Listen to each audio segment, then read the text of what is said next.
It's a well-known fact that bounce music originates from the city of New Orleans. The now famous dance craze, twerking, was also originated in New Orleans. Originally called P-popping, bounce rappers would use call-outs such as twerk, baby, twerk, twerk, birthing the name twerking that will be globally recognized. One of the most recognized rap groups in the bounce era would be UNLV. The members of the group were Lil Ya, Yafet Jones, Tech Nine, Reginald Manuel, and Yellow Boy, Albert Thomas. Their debut album, Cimarron, will be released in 1993 on Cash Money Records. The album, which was not released outside of the local region, would be successful, establishing Cash Money as a prominent label in the city. This is the story of Reginald Manuel, aka Tech Nine.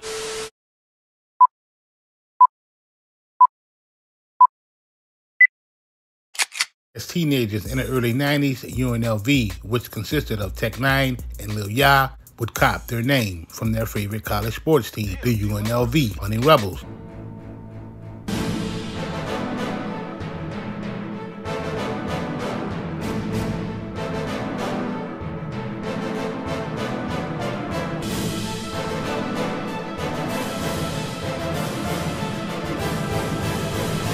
Starting out as the Sporty MCs, Polo Pete and MC Fool, Tech and Ya were positive rappers. Their lyrics will revolve around the impact that rocks had on the black community. Although sad to say, violence and crime was a trendy topic on the gangster bounce scene in the NO.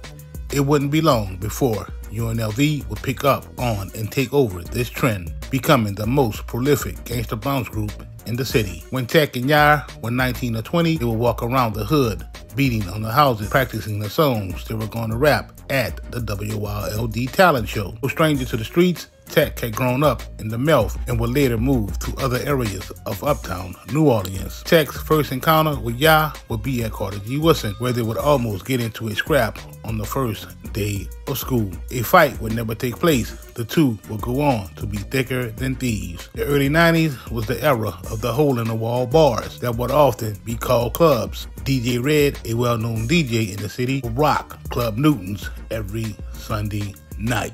It was at Newton's that Tech and Ya would have the first opportunity to rock the mic. Unbeknownst to Tech and Ya, DJ Red would record their performance that fateful Sunday night. The rest would be history. Tech and Ya would dub the tape themselves using cheap cassettes from K&B. They would sling the tapes throughout the entire city. It wouldn't be long before Brian Baby Williams would reach out to Tech and Ya. The men would meet.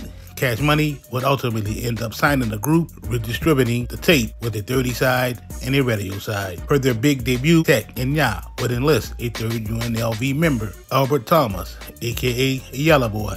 Unbeknownst to many, Yellow, who wanted badly to be a part of the group, would blackmail his way into being a part of the U, the N, the L, the V. Tech, a rebellious teen at the time, would be thrown out of his mom's house. Tech will move in with Yella and his mom. Yella will practically ask Tech every day about joining the group. It had gotten to the point where Yella had given Tech an ultimatum: let me in the group or you gotta go. The group will go on to drop several classic albums under the Cash Money imprint. This relationship wouldn't last long, as there would be a rift over money's owed. In one particular incident, Yella and Baby of Cash Money Records would get into a fight over an altercation that had taken place at a UNLV video shoot. While Yella and Baby were scrapping, Slim would take a swing at Yella during the fight. Tech was still on Slim, knocking him to the ground. This will be the beginning of the end for UNLV and Cash Money Records. On April 5th of 1997, Yellow Boy will be deleted, leaving Tech and Ya as the lone members of UNLV. On signing the major deal with Universal Records, Ciamara would part ways with UNLV. UNLV would go on to drop Go DJ, which they would eventually end up suing Cash Money for copyright infringement for attempting to steal the track. One of Tech's biggest challenges would be getting that monkey off his back. Throughout the years, Tech will graduate from snorting 11 to 5 to being on that point. Fighting that gorilla, Tech would be on and off that dog food. Determined to kick, Tech would eventually start working offshore. Years later, just after Hurricane Katrina, Lil Ya would catch a dose in Houston. The Star-Telegram will report that Yafet Jones, 32, of New Orleans, was arrested outside of a Motel 6 in Houston and charged with indecency with a child by exposure and burglary of a habitation with intent to commit assault. Yacht would do 2 years and 10 months on the charge. It wouldn't be long before Tech himself would end up doing a 6-year bid. Tech, as of recent, has been released from prison. He is now a free man. This was the story of Tech 9, the real gangster of UNLV.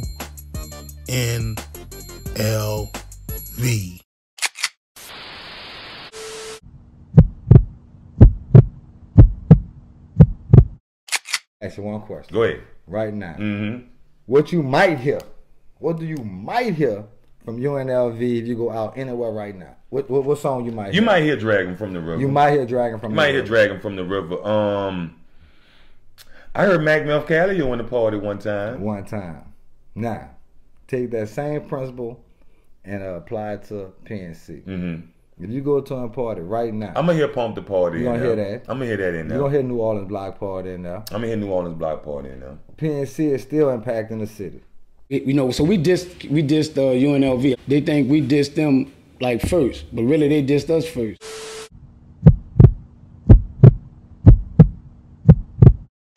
Let's define the term beef and what it actually means. Beef is a word that is widely overused around the globe. To keep it funky with you, it ain't beef if it's not on site when you catch your ops down bad.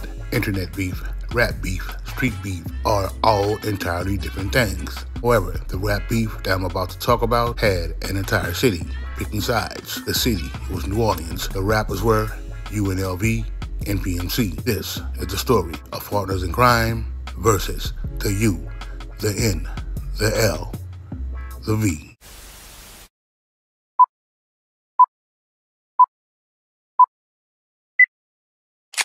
UNLV was making noise in the city, what has come to be known today as gangsta bounce music. The original members of the group UNLV were Yafat Jones, aka Lil Ya, Reginald Manuel, aka Tech 9, and Albert Thomas, aka Yellow Boy. The U would release their debut album, Six and Barone, on Cash Money Records in 1993. UNLV wouldn't be the only local group making noise in the city. Partners in Crime, another rap group that hails from New Orleans, Louisiana, made up of Walter Williams, aka Kango Slim, and Michael Patterson, aka Mr. Mina. Tech, Ya, and Yella would all hail from Uptown, the UPT. Ya and Tech, who went to school together, would form the group UNLV and enter talent shows throughout the city. Yella wouldn't join the group until later. Michael Patterson, aka Mr. Mina, would also hail from the UPT. Unbeknownst to many, Mike lived in the Thomas, the Noya, the Joes, aka Josephine, in the 17th Ward, later moving to New Orleans East.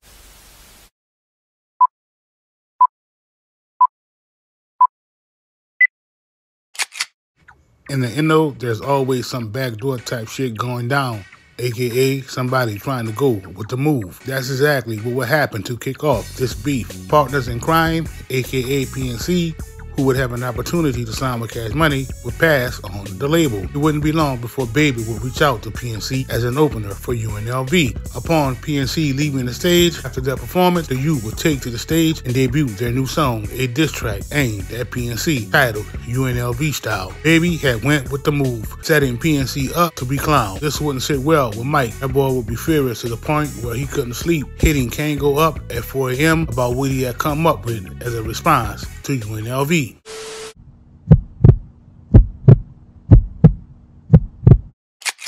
During this time, the local rap scene would be popping, the city would be rocking, the club would have showcases every week. Bobby Marchand Gong Show would also be in full effect. PNC, not yet signed to Big Boy Records, would take to the stage at the Big Easy and rock the crowd. The response dedicated to UNLV, Pussy in a Can. From there, the beef was on. Upon signing to Big Boy Records, PNC released the diss song on their maxi single, pulling off one of the most disrespectful album covers to date. PNC and Sporty T would literally pull up on 6 and B to piss on the set, using the pic taken by Sporty T for the tape cover. This would spark beef throughout the entire city. Dudes from every hood were taking sides. The 13th and 17th wards, two wards that have historically had issues, would get even worse. There were even dudes out the three that were low-key siding with PNC. If you know, you know.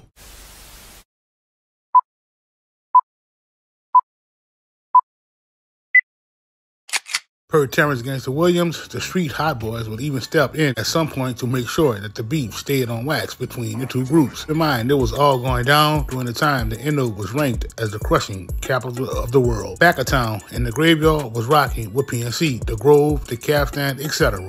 Although this beef had nothing to do with them street dudes from different wards, picking sides, some rocking with the U, some rocking with PNC. The arguments and fights would break out behind this rap beef, some even involving shots being fired. It was rumored that at one point, CMR would send threats to DJs that played the diss track in clubs. Musically, PNC had started to take off, although behind the scenes, Chuck didn't want to be known for being a bounce label. To keep it real with you, none of the local record labels wanted to be recognized as bounce labels, aside from the ones that were putting out strictly bounce music. They would be okay with the title.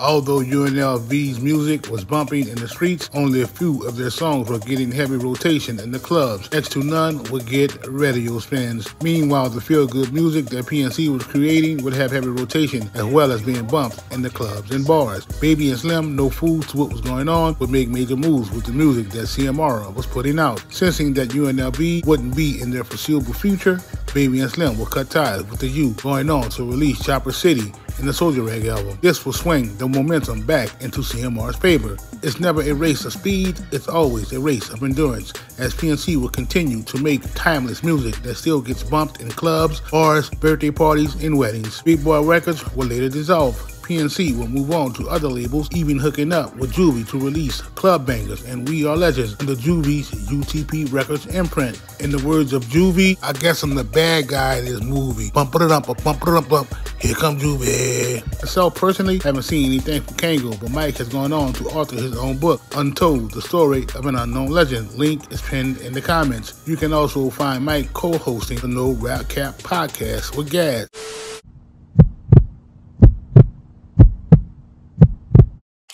CMR will go on to become the biggest rap label in the music industry with 30 plus years in the business, spawning the careers of superstars such as Juvenile, the Hot Boys, Lil Wayne, Nicki Minaj, and Drake.